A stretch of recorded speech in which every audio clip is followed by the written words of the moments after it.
This is Gareth Southgate, and this is the Three Lions podcast.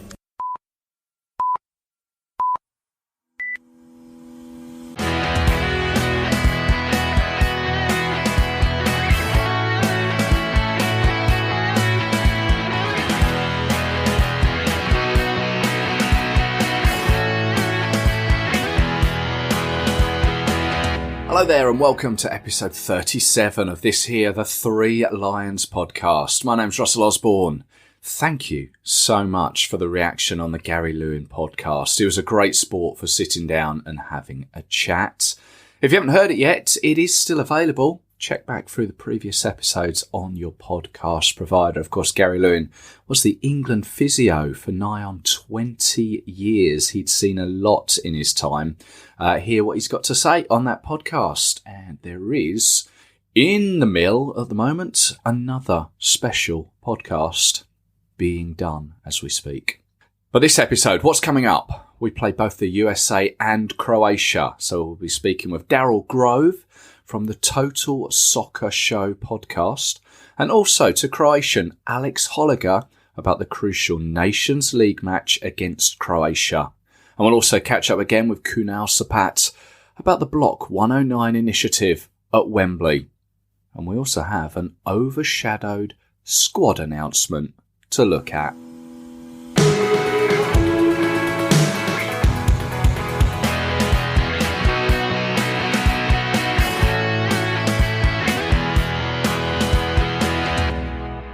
So it's been a while since we last spoke. The back end of October, England climbed to 5th in the world rankings following the Nations League games against Croatia and Spain. You may remember a while back we spoke with Davey from englandstats.com and he mentioned about this new method of rankings. It's called SUM, S-U-M. I've had a quick look into it, and according to the FIFA website, SUM relies on adding, subtracting points won or lost for a game to or from the previous points total, rather than averaging games points over a given time period, as was the way in the previous version of the world rankings. The points which are added or subtracted are partially determined by the relative strength of the two opponents, including the logical expectation that the teams higher in the ranking should fare better against the teams lower in the ranking. Clear as mud? Yes. Currently above us in 4th place are Croatia, 3rd are Brazil, 2nd World Cup holders France, and top of the pile at the moment, Belgium. Germany, well down in 14th place. Scotland, 40th, 4-0. I know there's no trophies for finishing top, but would be good all round if we can just climb that little bit higher after this month's games. As I'm sure you heard, on a dark day for English football, the same day as the Leicester City helicopter tragedy, Glenn Hoddle, earlier in that day, had a heart attack within the confines of the BT Sports studios. If it wasn't for the quick thinking of the sound technician, Simon Daniels, to use a defibrillator on him, pretty much saving his life. It would appear that Hoddle is now stable and is going to have a triple heart bypass. So we wish him all the best and a speedy recovery. Of course, he won 53 England caps and scored 8 England goals. Now, there is also talk of the 2022 Qatar World Cup being fast-tracked to be a 48-team tournament rather than the 32 that we currently know. There'd already been confirmation that 2026, the joint World Cup hosted by America, Canada and Mexico, is going to be the larger tournament. But surely Qatar will have to be helped out by other neighbouring Gulf states, as they're not going to have the infrastructure to host all of these games, all of these nations.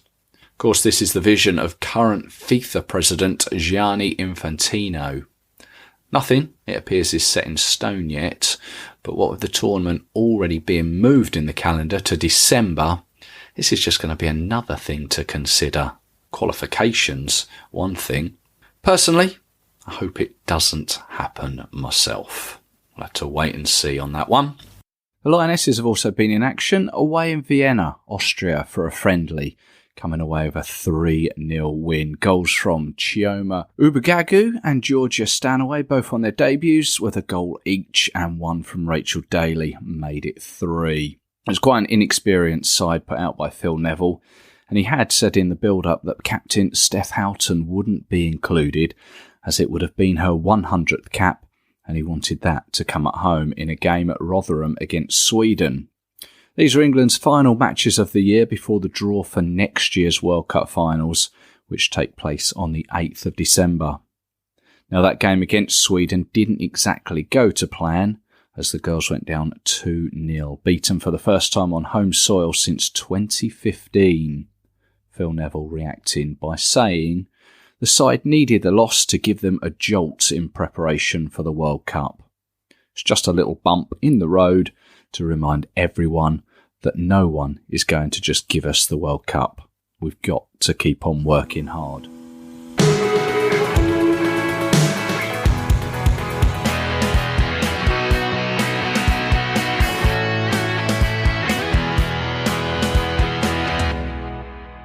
So before the squad was even announced, it was overshadowed by the recalling of Wayne Rooney, who last appeared for England against Scotland in November 2016.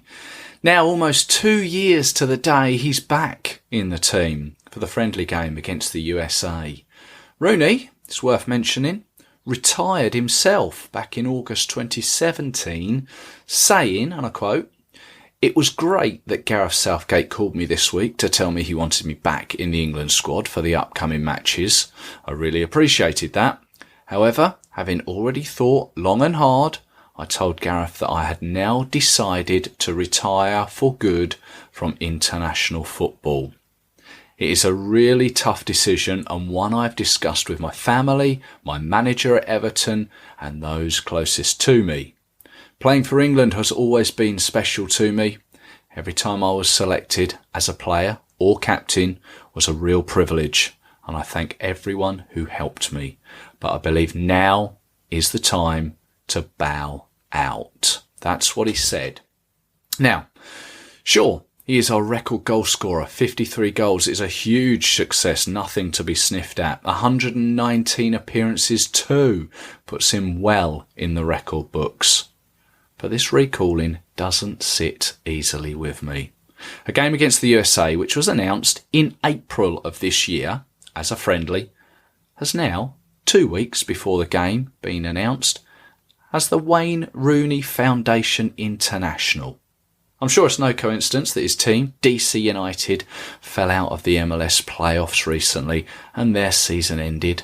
No further games that could be played shortly before the Wembley game. And there's no denying that he's been a success in America. But what if this game had been arranged against, say, Uruguay or Mexico? Would this be happening? Would Rooney be back then?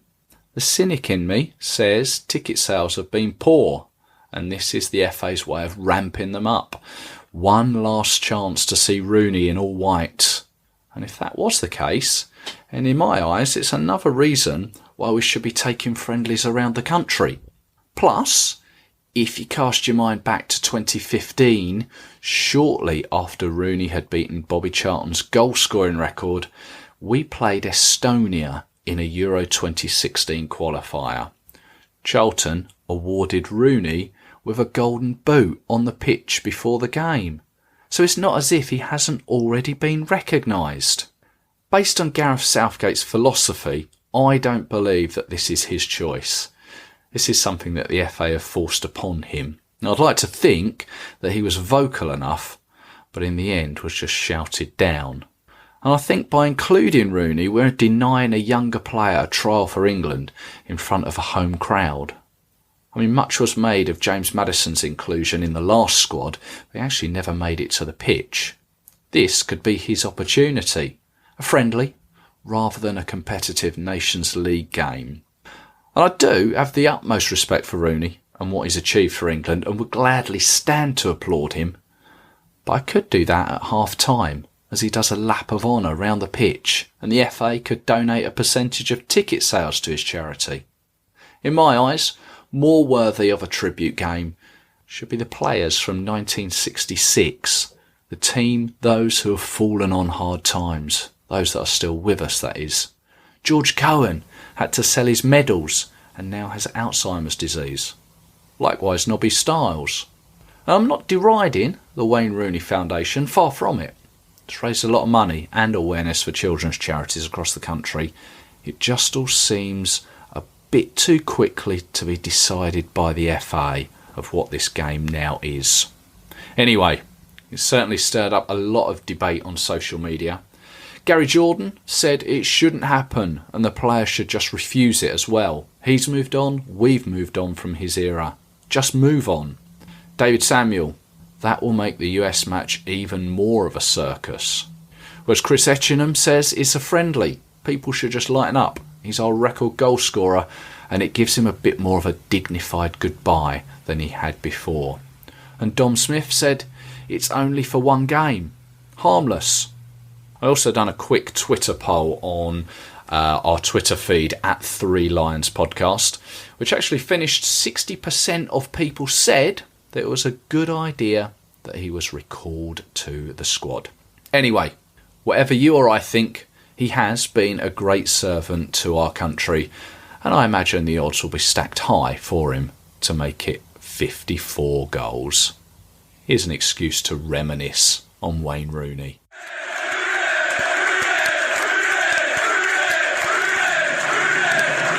17 years old, 111 days, and Wayne Rooney becomes the youngest player ever to represent England at senior level. Second half, 53rd minute, history made. English history, that is. 17-year-old Wayne Rooney becoming the youngest scorer in England soccer history. Fortified by equalising for England. Rooney! He's done it again! In stoppage time before half-time. It is Wayne's world. To Owen. Back to Rooney. Wayne Rooney is in for England again! Well, in this tournament, a true international star is born. His name, Wayne Rooney. Rooney. Wonderfully well to retain it for so long. And an incident that might have passed off initially, without a card, ends in Rooney being sent off. Echoes of Beckham in St Etienne 8 years ago. And now England are up against it. Nice to see your home fans booing you. That's what we're supporting. Can I start by asking you, who will be your new captain, please? Wayne Rooney. It's time for Wayne Rooney. 50 up for England. For England's all-time leading goal scorer, it's Wayne Rooney's record breaker. I've had a fantastic international career so far. Played a lot of games and I've enjoyed every minute. But at some point, you know, it's going to come to an end, whether it's 2 years, 4 years time. But I think come Russia, I feel that will be the time for me to you know, say goodbye to international football, and my mind's made up.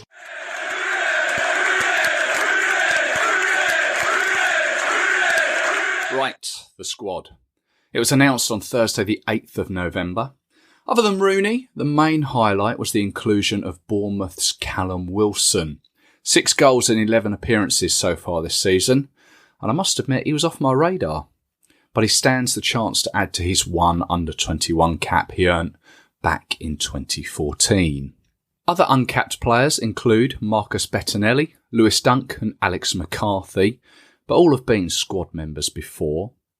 The only major absentee I can see is Harry Maguire, who's injured. And I mentioned James Maddison earlier. It would appear he's injured at the moment, so hasn't been recalled.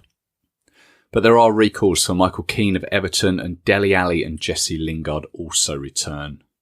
Now, I thought last month's squad was big, but this list is even longer. 28 names announced, although Rooney is only eligible for the USA game, and he won't start that one either. The plan is to make a second half substitute appearance. My guess? 65 minutes. By announcing a bigger squad before a Premier League weekend, I'm guessing Gareth is trying to cover his back in anticipation of any players that may get injured. and this just appeared to happen. That evening, Arsenal entertained Sporting Lisbon in the Europa League, and Danny Welbeck was stretchered off with an oxygen mask. Photos appear to show his ankle at an uncomfortable angle.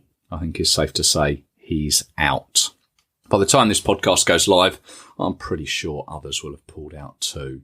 But the original squad, as announced, was a 28-man team made up of 4 goalkeepers: Jordan Pickford, Jack Butland, Alex McCarthy and Marcus Bettinelli. 9 defenders: Trent Alexander-Arnold, Ben Chilwell, Lewis Dunk, Joe Gomez, Michael Keane, Luke Shaw, John Stones, Kieran Trippier and Kyle Walker. 9 midfielders: Dele Alli, Ross Barkley, Fabian Delph, Eric Dyer, Jordan Henderson, Jesse Lingard, Ruben Loftus-Cheek, Raheem Sterling and Harry Winks. And up front, Harry Kane, Marcus Rashford, Wayne Rooney, Jadon Sancho, Callum Wilson, and their Danny Welbeck, but we'll put an asterisk by him. On paper, it's a pretty strong squad, which should overcome Croatia in the game that matters.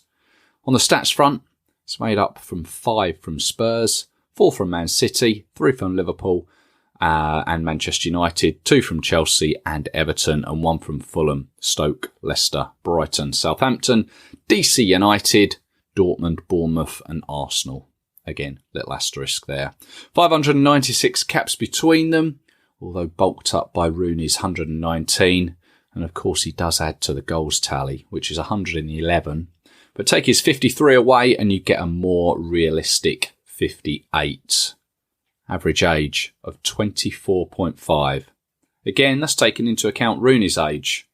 You do the maths, you can work that one out yourself.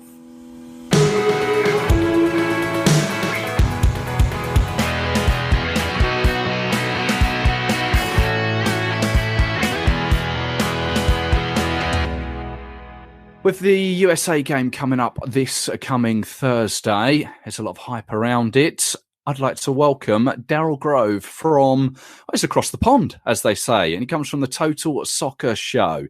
Joins us from America. Daryl, hello. Hello. How you doing, Russell? Not too bad, thank you. Yourself? Yeah, all good. I'm ready for my 2 teams to take each other on. 2 teams, yes. Interesting situation. How did you find yourself over there?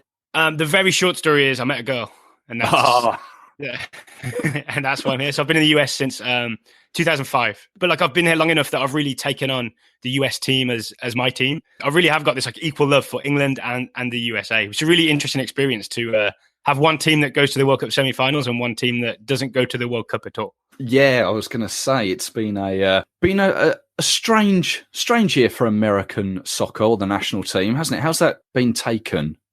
People are very frustrated because things have been very slow moving, right? So the actual failure to qualify for the World Cup was October 2017. Head coach Bruce Arena was either resigned or was fired very soon afterwards. And then everybody was ready to, let's get the new manager in, let's get it going. Those for the US Soccer Federation president, who's elected by various groups within soccer here.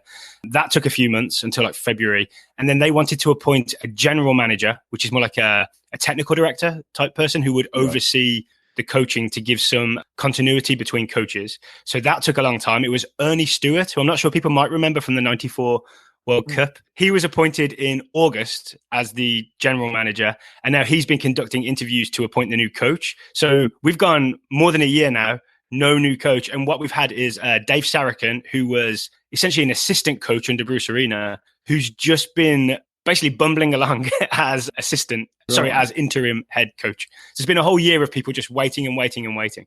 Do we know if you're any closer to appointing someone? Well, the strong rumour is that Greg Berhalter, who was a defender for the US national team, he played in Germany for a while. He's been managing in Major League Soccer. He manages the Columbus Crew. Oh, right. The rumour is that he is the guy that's going to be appointed. But Major League Soccer playoffs are happening pretty much right now, right? So I think what they're doing is waiting until Berhalter's team is either, wins the whole thing or is eliminated from the playoffs, and then they'll appoint him. That's the rumor. I don't have any sort of sources on that.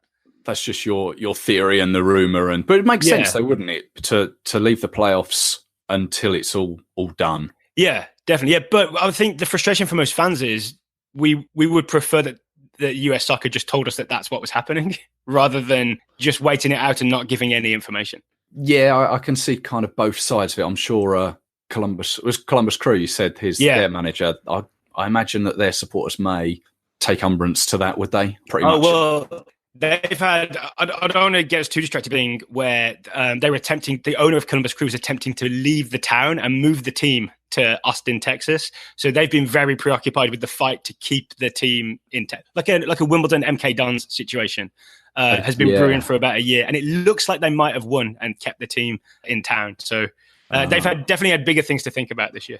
That's a whole other podcast, and it's not mine, to be honest. That's more your podcast, and we'll talk about that very soon.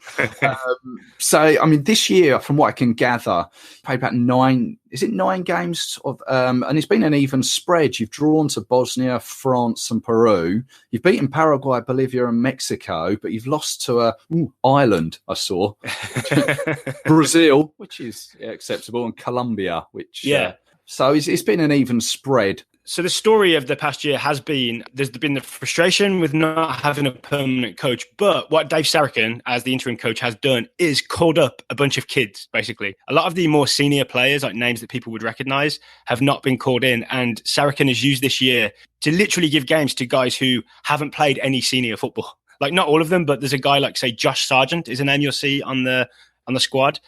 Who's with Werder Bremen. He's only 18, and a lot of US fans know him because he did really well for the US under-17s and then the US under-20s, but he's never played a senior professional game of football. But when he starts for the US, he looks maybe like the best striker that we have. On one hand, yes, just bring the youth in and blood them so they've got the experience. But on the other hand, when you're losing to Ireland, no disrespect, I think you should be beating the likes of those. I'll tell you what, it's been very up and down as well, because these are talented kids, right? Like Tim Weah is another guy, someone who's been playing. He's with PSG. He's played a couple of times. There are moments when this team looks really, really good, but there are also moments when we come up against Colombia or Brazil, who both fielded really strong teams, where they really got ripped apart. Like, you could really see the inexperience and like players being falling for things where you get pulled out of position and then exploited. So that sort of stuff has happened against the bigger teams. In many ways, the Ireland result is the one outlier where we looked terrible and lost to a team that wasn't sort of a team that we feared, if that makes sense. Because that came around the same time that we defended really strongly and got I think a 1-1 draw against France in that same international window. Oh, I see. I have seen the squad that's come out. It's a largest squad that's been announced, and I thought the England team was quite big with 28 names. I think you've got more than that. Tell us through the squad there. Who stands out? Who should we be looking at? Well, first, I want to tell you why it's such a big squad, right? There are two reasons, I think. The first is that it appears that this is Dave Sarachan's last couple games as coach. So I kind of feel like it's him bringing in all his old friends, like maybe there'll be a send-off party. Right. The other thing is Major League Soccer playoffs, they're happening this weekend. So there are 3 games Sunday night. And I think, I don't know the exact number, but like 6 or 7 of this squad will be involved in those games. So the expectation is that because they're late Sunday night, it'll take so long to get to England for the first game, they maybe won't join up with the team until Tuesday. Wow. So the game is on Thursday. That probably, it's almost like 2 squads in one, because there'll be a bunch of players that can't play in the England game will probably play in the second game against Italy. The names that maybe you won't know that you maybe should be looking out for is someone like Weston McKennie, who plays for Schalke in Germany. He's only 20 years old. Right. You'll see him in central midfield, either as like a holding midfielder or slightly more advanced. And he is wonderfully combative. He has this thing where it always looks like he's maybe fouled someone, but he somehow hasn't, and always comes away with the ball. So like big slide tackles, big tackles in midfield. And then he's very, very smooth on the ball. Like he'll carry the ball forward and, pick an open pass or split a couple of defenders with the pass. He's a guy that everybody's really, really excited about. And then another name which you may know from the Champions League is Christian Pulisic. Okay, so Pulisic is, how old is he? I think he's 20 as well. He would have gone to the World Cup had the USA made it. Plays for Borussia Dortmund. Essentially, him and Jadon Sancho, who I'm sure you're familiar with, are sometimes starting together on either wing and sometimes battling each other for a starting spot. And Pulisic is the first name every US fan looks for on the roster right now. He's the star player. He's the guy that everybody's excited about. Right. And he's like fast and direct and just goes at people and really causes panic when he dribbles at people. But I'm excited to see him do it for the US against England, right? So if he's up against, say, Kyle Walker or Ben Chilwell or someone like that, for me, it'd be really exciting to see him go up against players that I know to see how he does, essentially. Yeah. But I also noticed that, is that right, that you've only got 2 forwards in this squad? Yes. Well, I mean, officially, the way it's listed, right? So it's Bobby Wood, who plays for Hanover in the Bundesliga, and Josh Sargent. But there are also guys like Tim Weah who theoretically could also play up front. So there are other options if needed. But my guess is the formation most favoured by Dave Sarachan has been a 4-1-4-1. So I think basically there are 2 options for that 1 forward spot. Gotcha. I see. What do you realistically think will happen come Thursday? I would imagine a narrow defeat for the US and a narrow win for England. That's my guess. Because they, like I said, they have that. The idea is 4-1-4-1. They hold until about the halfway line. So they'll get people behind the ball until the halfway line. And then once England get to there, then the US will exert some pressure. So they don't take too many chances and send too many forward on counterattacks. Yeah. But because of the inexperience, there's almost certainly, I'm basing this on the Colombia and Brazil games, there's almost certainly going to be some small mistake, even with numbers behind the ball, that will then get exploited. The one I'll be looking at especially is Anthony Robinson. I'm not sure if that's a player you're familiar with. So he's actually English-American. He's officially with Everton. Wigan. He's on loan from... He's an Everton player who's on loan at Wigan. So he's playing pretty much every week in the Championship. He's really wonderful going forward. He looks like a winger. He'll go past people, get crosses in. But I've seen him in the last couple months go up against Douglas Costa when we played Brazil, and up against James Rodriguez played on the right with Arias overlapping for Colombia. And both times he got really, really exploited. And just little things like he stepped hard for balls that he thought he could get to, but Douglas Costa got there first and went around him. And you know what I'm saying? So I would expect maybe small mistakes from young players that result in goals for England. You mentioned there Robinson, but players that we over here may notice. I see is it Cameron Carter-Vickers? Is it Swansea? Yeah. Who's also, by the way, he's half English as well. He's an English-American. So 2 English-Americans on the roster. Lynn at Newcastle, Luca de Torre at Fulham, I think, are the only ones that we'll immediately recognise. The main talking point leading up to this game is obviously Wayne Rooney and his inclusion. You'll obviously have seen him, whether you've seen him in the flesh or not, I don't know, but on the telly, I'm sure, for DC United. What's your take, and what's the American take on him coming back? I think most people are just really happy for him, happy that he's getting this sort of recognition and reward, because it did seem like when he left England, the national team, and when he left the Premier League, he didn't exactly leave in disgrace, but there was definitely a feeling of, we've had enough of you. You know what I'm saying? And what he's done is he's come to Major League Soccer, and people, including myself, were very skeptical of how he would perform and how much effort he would put in. And in a weird way, it started badly. He got massive sunburn the first week he was here. Like his face went red and started peeling, like classic Englishman abroad in too much sun. But ever since, he has been absolutely wonderful. Like he has been, in terms of like community engagement and just being willing to do interviews and to talk things up and be available. He's been apparently wonderful to work with. And then on the field, he really turned his team around. DC United were terrible. They were terrible. They had no hope of making the playoffs, which is like the goal of every MLS team at the start of the season. As soon as Wayne Rooney dropped into that team, it coincided with the opening of a new stadium. And suddenly they went on this massive, massive winning streak. Watching Rooney, it's like he got to do what he always wanted to do, which was play centre forward every week and be able to sort of come deep if he wants to come deep, but also go high if he wants to go high. I mean, you think for the last few years, we've watched Rooney knowing that he might get shunted deep into midfield. He might get shunted out wide. He might get dropped. So to see him full of confidence and playing every week, it was like watching the 18-year-old Wayne Rooney. It was like Euro 2004 all over again, really briefly. Yeah. So it's been great to see him have a sort of second wind. I know there's been some skepticism in England about him coming back, but I really like the idea of England's all-time top goal scorer having this moment where everybody gets to, applaud him one last time. Okay, yeah, fair enough. There's plenty of opinions going round. I know. I've seen them. Do you think he'll stay? I don't know what his contract situation is. He's got at least a couple more years to go. And the other thing that people have really loved him for is immediately after DC were eliminated from the playoffs about a week ago, somebody asked him, are you looking at a loan move to Europe? Because a lot of MLS players, high-profile players, will then go, like, say, January to March. They'll go on loan. Like Beckham went to Milan for a little bit. And, a few players have done that. And Rooney basically said, why would I do that? That would be really disrespectful to the team. And he's the first high-profile player that's immediately quashed those rumours and not been interested in it. So there's a lot of love for Wayne Rooney in the United States right now. Well, the other big thing, I guess, American-wise, is happened a little while ago, but the announcement of the World Cup 2026, albeit a joint one with Mexico and Canada. That's got to be exciting. Yeah, especially because there's still a thing here of growing the game, right? The US needs to get more people watching games on TV, playing games, all that kind of stuff. Yeah. And when they didn't make the 2018 World Cup, everybody knew this would be a bit of a blow in terms of more exposure for the game. Literally fewer people watched it because some people only watch for patriotic reasons, if that makes sense.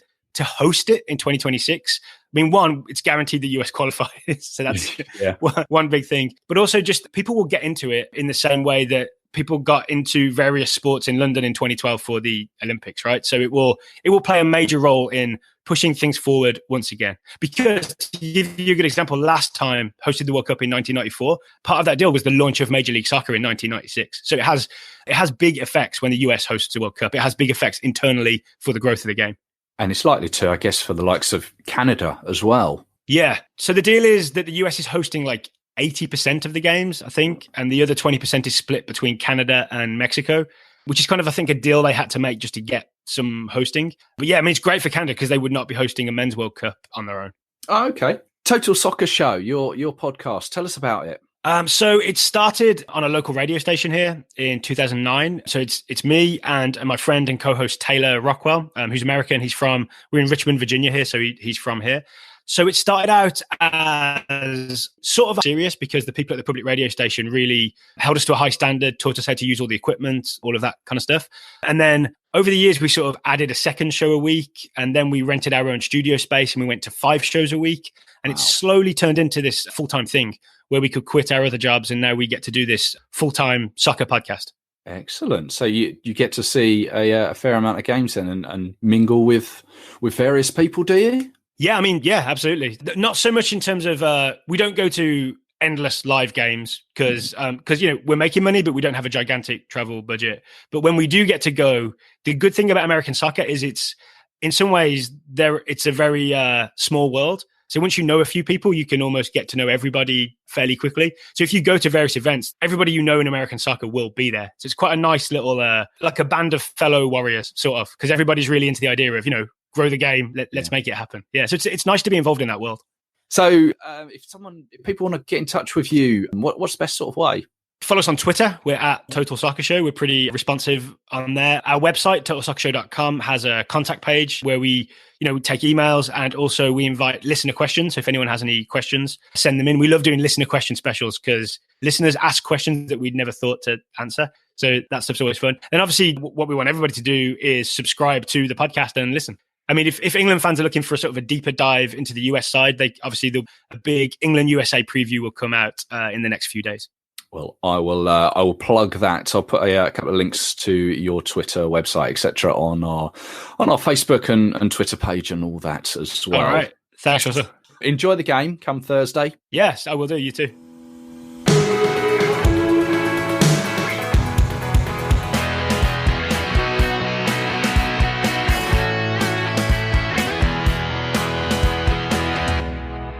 Right, next up is Croatia on the Sunday. Before we cross to Alex Holiga to get that Croatian angle, here are the permutations for the Nations League. Whilst we're hosting the USA on the Thursday, there's a very important game taking place in Zagreb between Croatia and Spain, which could determine the outcome of Group A4, our group. Now, as I see it, here are the permutations. For us to win Group A4 and progress to the finals next year, we need Croatia to take something off of Spain, a draw or a win, and then we'll need to beat the Croats at Wembley. Relegation, though, is still a possibility. If Croatia beats Spain, then they would only need a score draw to send us down. And they can also send us down even if they lose to Spain and then beat us. Although it could just all stay as we are, stay in second. If Spain beat Croatia and England don't lose, then as I say, it's as you are. Or if both games are a draw. Croatia could beat Spain and then draw 0-0 at Wembley, and we stay second place by virtue of goal difference. Right, let's cross to Zagreb in Croatia and speak with Alexander Holiga again. Alexander, hello there. Hi. How are you? I'm fine, you? Yeah, great. Yeah, all good, thank you. Now, we spoke recently before the Croatia against England game, but more importantly, firstly, I need to know what was the result between Croatia and Jordan? Oh man, I forgot about it. I think it was 2-1 Croatia, something like that. They had the 2-0 lead, and then the Jordans somehow clawed one back, and it was a little bit panicky in the end, something like that. Yeah. Oh, well, I'm glad it wasn't too embarrassing. I remember it being 2-1. Anyway, what was your reaction to the game in Rijeka, the 0-0? Yeah, it wasn't a very good game, was it? No. I think both teams just went through it, went through the motions. It was, I don't know. It was like marital sex or whatever. I think that's the first time we've mentioned that on the podcast. Came up with that right now. It's been a long day for me. What do you reckon? It was anything to do with the lack of crowd? Do you reckon that had any influence? Definitely, it was a factor. I think for both teams. Although Croatia might have already gotten used to that, they played with no crowd before. But I think it was weird for them and even more awkward for England. You didn't see many good football, many good chances. But I think, in my opinion, England were better and deserved to win. What do you think? Yes, yeah, I would agree with that. I think we had plenty of chances, just didn't take them really. Just one of those games, and I do think the lack of crowd influenced that. But it's happened. What was the reaction from the Croatian public? I'm a little bit muted. Like I told you, it's all a bit muted now after the World Cup. Mm. You know, you can't really beat that. So it's all, I don't know. And nobody really takes this competition very seriously. Although afterwards, after England played Spain and everybody saw the result, there were some people, some players included, who suddenly started to think, oh, we might have a chance here. Well, this was what I was going to say. It can really all change now. I was wondering if your perspective on it has changed, because if you win these next two games, you can go through as winners. Yeah, I mean, that would be really absurd. but it is a possibility, yeah. I mean, it's just too awkward hearing some of the players said, oh, we have a chance now. It opened up for us. What opened up? You haven't scored a single goal. Yeah. You're feeling it's all a bit hypocritical at the moment.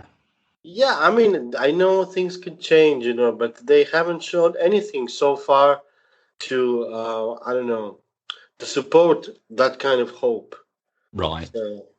Okay. Now we were just talking off air there. You've said that the Croatian squad has been announced.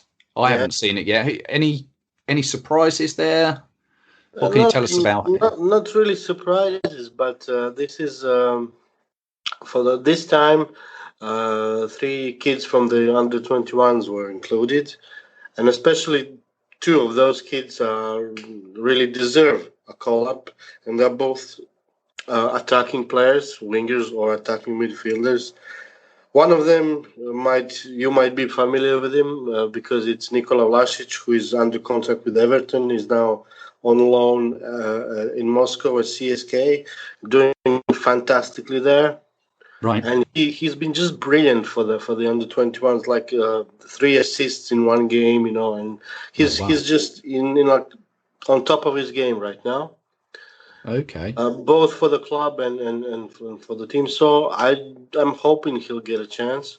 And the other kid is Josip Brekalo, who plays in the Bundesliga for Wolfsburg. He's just like classical, fast and tricky winger. Right. So this is exactly the kind of player that Croatia has been lacking in recent games. And maybe when they have that sort of a player, maybe then Ante Rebic, who is also more of a winger, could remain as a first choice for number 9. So this is with these two, the team suddenly looks a little bit better. Okay. But I think the manager is a little bit maybe not conservative, but he's the kind of guy who takes into account past glories and stuff like that. So I'm not sure he'll play either of them. Oh, right. I mean, manager is Zlato Dalic, isn't it? Yes. But it is an option for him, and he could do something with those two kids, I think. But we'll see. I mean, what have you got a decent youth or under-21 setup in Croatia there, the national side? Yes, I think they're very decent right now. Yeah. Yeah. They don't have a center forward. That's one thing. They just don't have it. They have one guy who plays in Austria for a minor club in Austria and hasn't scored a single goal in this season. Oh dear. So, not yeah, good. But in other positions they are really good. In defense, in midfield, in wingers. Yeah. Is the Croatian media referring back to that game in 2007 at Wembley when Croatia famously beat England? Oh, mate, Croatian media hasn't even been talking about this game yet. No. So, we will have to wait and see. I don't think it was even mentioned apart from the call-ups being revealed. It's just not an issue yet. You're not thinking about it. Okay. Yeah.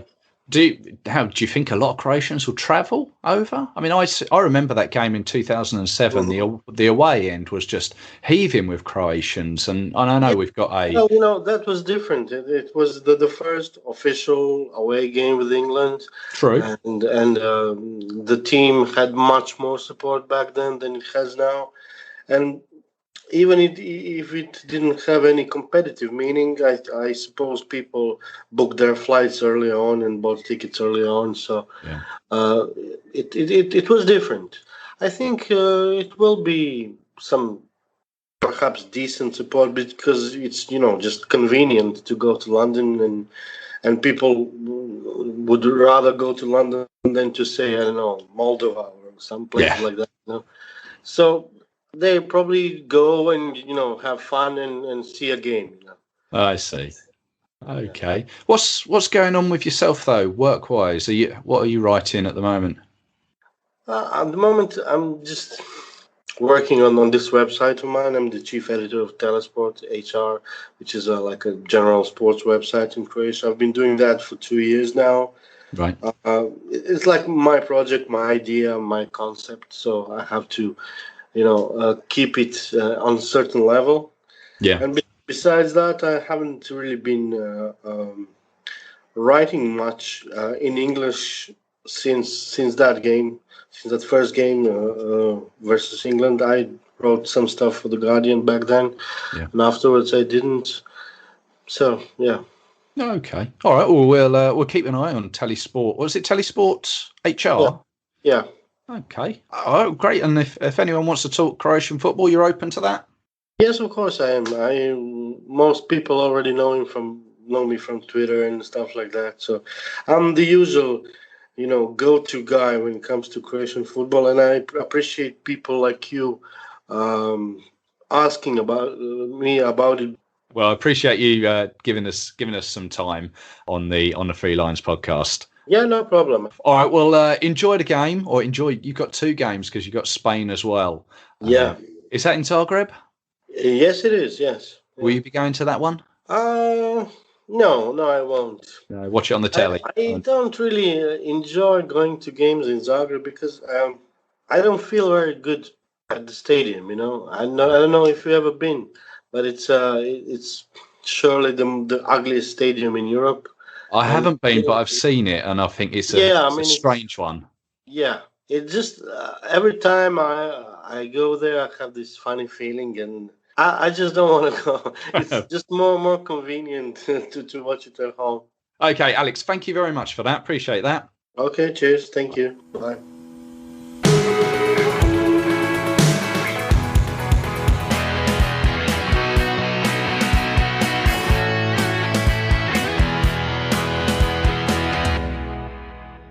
Okay, a little while back, I think it was before the Spain home game, we spoke to Kunal Sapat from the Block 109 initiative, and I'm glad to say he's come back to tell us a little bit more. Kunal. Hi, nice to speak to you again, mate. And you, how's things? Yeah, good, mate. I guess if people have been keeping an eye out, they would have seen that things have sort of been more out there with Block 109 through the FA as well. They've helped to push the idea a bit. So what we're doing right now is we've managed to organise 2 new banners, which will be launched in the next 2 games coming up. Okay. What we did with the group, we came up with a couple of ideas for possible things we could have on the banners. This went out to a vote to everyone on England Supporters Club on what they wanted in terms of the text and the wording. And once we had that, we sort of worked on getting some designs together. And actually, we've had a lot more people get involved in the last couple of months within the group. So things are really pushing forward with that now. Oh, that's really good. Now, I'm assuming you don't want to tell us what's going to be on those banners yet. Tell us. I think it's already out on the FA website, actually. Well, what, on the ones that have been chosen? Yeah. Well, I think something went out, actually. That's my fault for not keeping up on that front. Go on then, tell us what they're going to be. So there's 2 banners. One of them's Our England, Our Time written on it. The other one is Behind 3 Lines written on it. The thing with these banners, I think within the group, we wanted it to be sort of more than just banners. We wanted something meaningful behind it. So what we've gone for with the first banner, which one of our designers within the group came up with the idea, with Our England, Our Time, it's used a Euro 96 theme with the text. It's got images of Gareth Southgate from 96 to what, to symbolise our England and what sort of we felt as a nation, and what's happened since then till, to Russia now, with image of him celebrating sort of we're in this together, and the story developing from that to now, and sort of it symbolises that, and, that we're all together and going forward, from where we were, where we're going forward and developing from that. That's the first banner. Nice touch, like that. There's the other one, Behind the 3 Lions, which basically just celebrates and symbolises, what we're doing right now. It's got some images of the current sort of the team, and what we're trying to achieve together. It's got symbolises the young squad we have, and going forward, that we're all behind the current setup, and going forward, that's what we're trying to do. Great stuff. So you had 2 previous banners. Yes. Don't tell me they've been thrown away. Are they still going to be around? Banners all still there. These are the new ones that we're launching for the next couple of games. And we'll see how things go. But these are just 2 banners. Obviously, we'll work on other initiatives and other ideas going forward. But now we've got a lot more people involved, so we should have more ideas going forward with displays and atmosphere developments and various things. So it is still just a start, but since the last time we spoke, things have developed a bit more. That's really good to know. Has Gareth Southgate has he seen these banners? Like the one he actually approved. He actually approved the banners, because we had to sort of get the banners approved from the FA and everything. And I think he was involved in improving the banner that he's on himself. So he'll hopefully be pleased to see it. Great, that's really good. And how much does a banner like this cost, and where does the money come from? To be honest, the FA are actually paying for these banners. I wouldn't be able to tell you the exact price because I don't know the exact figures myself. But yeah, for these banners, the FA are currently they're paying for these ones. Okay. What other initiatives are you thinking? Well, I mean, within the group, since people have sort of joined up and started getting involved, people have various ideas. Ideas around doing more displays, or ideas about where sort of getting everyone who wants to be involved sitting in essentially around 109. Whether going forward we can have dialogue with FA to sort of have areas where people are standing together, which we'd have anyway, like unofficially as 109. But whether we can do anything more official going forward, it's just we'll have to see. I guess watch this space. Yeah. Okay. Well, that's great that there's been a lot of input from various people since we last spoke, and that all came out because I think there was a WhatsApp group, wasn't there? Yes, there is. We have a WhatsApp group. Sort of, we tweeted out anyone who wants to get involved to get in touch, and well, plenty have. And hence, this is where we've pushed on and actually got these banners organised and had more ideas from different people, because we've had a lot more people involved now since the last game. In fact, I think it's mainly been kicked off in the last month or so, really. So, I mean, this is just going forward. So I imagine going forward, there'll be a lot more ideas for the upcoming games and beyond the qualifiers and everything. Great. Well, that Twitter address, I think, is, what are you, at England Block 109? That's it, at England Block 109, yeah. Okay, well, get messages into you guys, and hopefully we can get some more banners come, or different ideas and input for the, well, I guess it'll be the first round of qualifiers next year. Yeah, that'll be great, yeah. Kunal, great to speak to you again. Good luck with the banners. I will be, I think I'm front row, actually, upper tier for the USA game, and I'll be above them. So I'll be looking down on it. Look forward to seeing those. Okay. Kunal, cheers for that, and we'll speak again. Yeah. Right.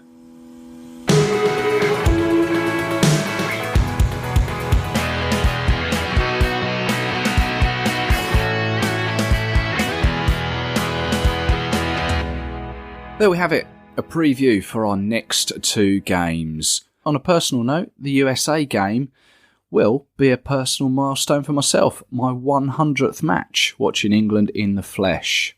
Obviously, many will have been to more. Others won't have a clue how many they've been to. But the nerd in me has been counting up my programmes and ticket stubs. From my very first game at Euro 96, England against Scotland, my first away in Greece 2001, going to various World Cups and European tournaments. I've had various sabbaticals due to moving house and family commitments, but the joy is still there, now more so than ever. I've missed some games that I'd wish I'd gone to too, but that's life. 100 is a decent milestone. Do I get a golden cap? Perhaps Steph Houghton and I can have a joint celebration. Anyway, thanks for listening. Hope you've enjoyed it. Thanks to Alex Holiga for the Croatian view, Daryl Grove for the American angle, and Kunal Sapat for updating us on Block 109. Take a look on our Twitter feed. You can grab all of their Twitter accounts and follow those via there.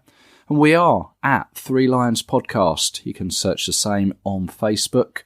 We're on iTunes, Spotify, SoundCloud, and we're also at www.threelionspodcast.com.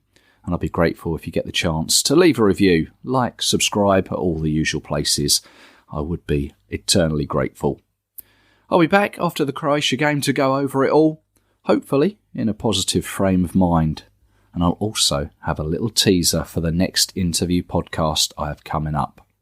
So I hope you can join me for that, and I'll catch you again soon.